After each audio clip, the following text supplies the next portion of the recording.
Centre national de réhabilitation des personnes handicapées de Touguébé ce matin, Vincent Ombé, des chefs de l'unité de rééducation fonctionnelle, prend soin des malades.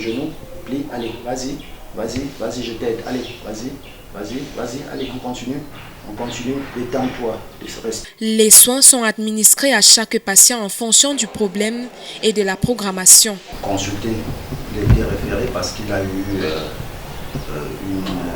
il a subi une opération du cerveau et à la suite de ça, il s'est retrouvé ici, on l'a référé ici pour prise en charge kinésithérapie pour tétraplégie.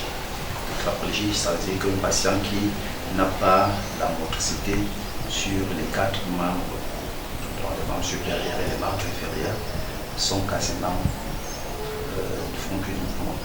Donc il a perdu toute sensibilité.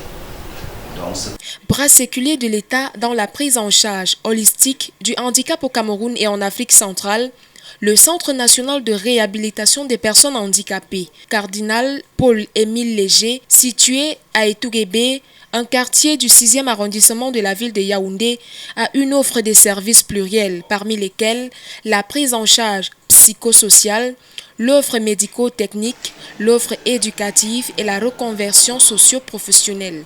Après le diagnostic du patient, le traitement est ensuite administré. Sa durée dépend de la gravité du mal. Ici, il est question de redonner vie à ces personnes victimes d'accidents de la circulation ou vasculo-cérébrales. Claire Nomo-Poussapa est spécialisée dans la fabrication des orthèses et des prothèses. On n'aime pas utiliser le terme handicapé. On a des patients à cause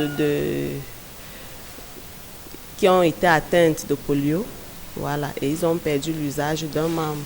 Vous les voyez partout, ils vont se déplacer en soutenant le genou avec la main pour empêcher au genou de se plier. Donc on va fabriquer une orthèse qui va redonner la fonction du genou. Donc la personne va marcher, le genou n'aura plus tendance à se plier. Et cette personne-là aura regagné son autonomie. Donc c'est à ça que c'est la réadaptation, parce que la personne sera autonome maintenant, elle pourra marcher sans plus utiliser sa main pour soutenir le genou qui a tendance à se plier. Voilà, donc nous fabriquons des orthèses, nous corrigeons les membres. Voilà, vous avez des bébés qui naissent avec les pieds retournés, donc les pieds beaux, on appelle ça pieds beaux, les pieds retournés, la plante du pied regarde vers le haut. Voilà, on va donc redresser pour redonner la fonction. Vous avez des enfants avec des genoux en X ou en O. Voilà, vous avez demandé à quoi sert cet attelle. Voilà, elle sert à corriger ces membres-là pour que le pied redevienne droit. Voilà. Maintenant, le deuxième groupe, ce sont les prothèses. Les prothèses, il s'agit des appareils qui remplacent un membre, une partie du membre. Voilà.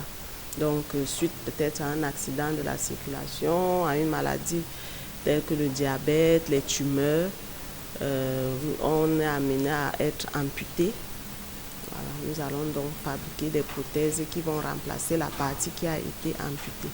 Donc, il peut s'agir du membre supérieur, il peut s'agir du membre inférieur.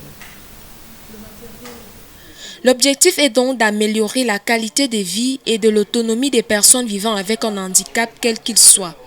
Cette rééducation fait appel à une équipe pluridisciplinaire, coordonnée par les médecins et incluant les kinésithérapeutes, les écothérapeutes, les orthésistes, les orthoprothésistes, des infirmiers, des aides-soignants, des neuropsychologues et des assistantes sociales.